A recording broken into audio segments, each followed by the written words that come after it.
Ẹ kú jẹ́jẹ́ àsìkò gbogbo bí tẹ́ ti ń gbọ́ mi lé lóko tàbí lẹ́yìn òde jẹ́ kí á gbàdúrà. Bàbá wa Ọlọ́run wa olùfẹ́ wa àwọn aṣeyín lọ́ba fún àánú àti ojú rere náà láti arígbà fún orí ọ̀fẹ́ láti rí ọjọ́ àkọ́kọ́ nínú oṣù kẹrin. Ògo ìyìn àti ọlá ni fún orúkọ yín. Aṣeyín lọ́ba fún orí ọ̀fẹ́ náà láti kò ṣe fowó rà yìí ẹgbà ọpẹ́ wa. Ọ̀rọ̀ tí a ò gbéyẹ̀wò lénìí kó ṣe ayé akàn àti ara wa ní rere kó má ṣe lòdì sí wa ní ọjọ́ ìdájọ́ nítorí tí a gbàdúrà lórúkọ Jésù Kristi Olúwa wa. Àmín àmín ní orúkọ Jésù. Ìwé ọ̀run ṣíṣí tí a ti ọwọ́ olùṣọ́ àgùntàn yín náà kọ Adéjàre Adébóyè kọ. Èní ọjọ́ ìṣẹ́gun ọjọ́ kìíní oṣù kẹrin. Àkòrí tí a ó gbéyẹ̀wò lénìí sọ pé gẹ́gẹ́ bí ọjọ́ Pentikọ́sì apá kìíní. Gẹ́gẹ́ bí ọjọ́ Pentikọ́sì apá kìíní. Àmọ́ àkọ́sórí wa nínú ìwé Iṣẹ́ àwọn Àpọ́stélì orí ìkíní ẹsẹ̀ ìkẹjọ. Iṣẹ́ àwọn Àpọ́stélì orí ìkíní ẹsẹ̀ ìkẹjọ. Ṣùgbọ́n ẹ̀yin yóò gba agbára nígbà tí ẹ̀mí mímọ́ bá bà lé yín. Ẹ ó sì máa ṣe ẹlẹ́rìí mi ní Jerúsálẹ́mù àti ní gbogbo Jùdíà àti ní Samaria àti títí dé òpin ilẹ̀ ayé. Nígbà tí a mú bíbélì kíkà wa nínú ìwé Iṣẹ́ Àpọ́stélì bákan náà orí ìkíní ẹsẹ̀ ìkejìlá dé ìkẹrìnlá. Iṣẹ́ àwọn Àpọ́stélì orí ìkíní ẹsẹ̀ ìkejìlá dé ìkẹrìnlá.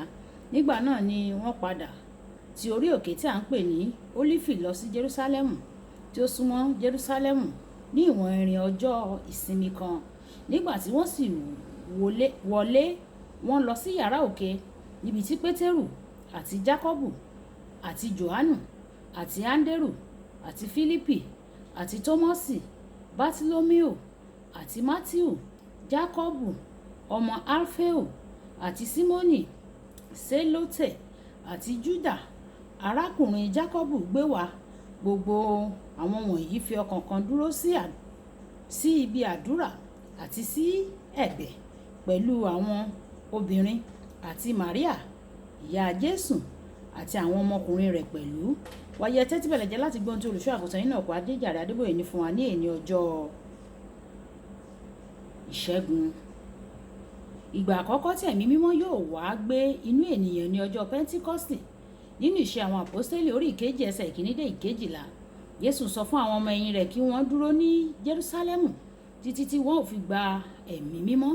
Nínú ìwé Lúùkù orí ìkẹrìnléníogún ẹsẹ̀ ìkọkàndínlọ́gbọ̀n. Ọjọ́ Pentikọ́sì àti àwọn ìṣẹ̀lẹ̀ tó ṣẹlẹ̀ ló sọ ìtumọ̀ ẹ̀sìn Kìrìsìtẹ́nì títí láé.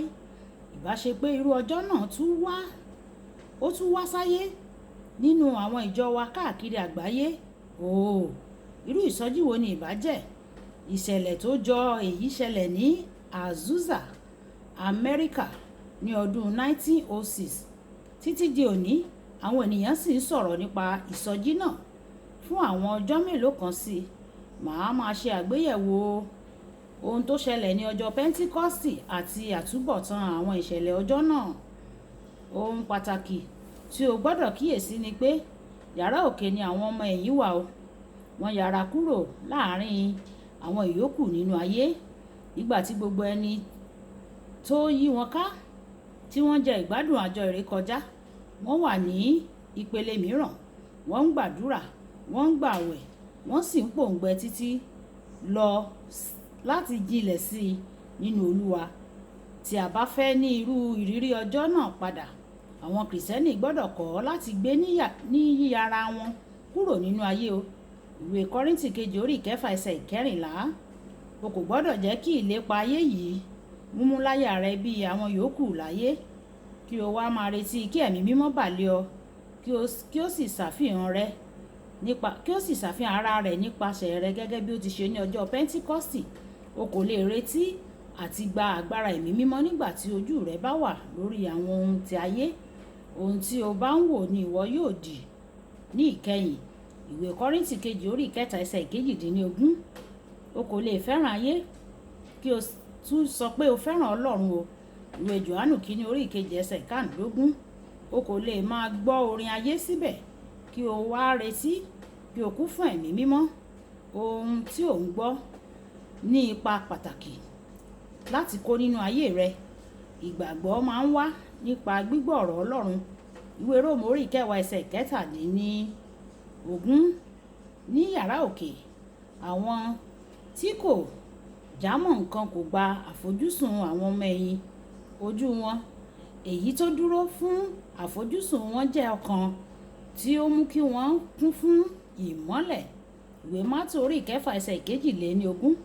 Ìfẹ́ wọn ni láti dúró de ìlérí bàbá, wọ́n sì ṣe èyí tinútinú láti gba agbára ẹ̀mí mímọ́ kí ó sì farahàn.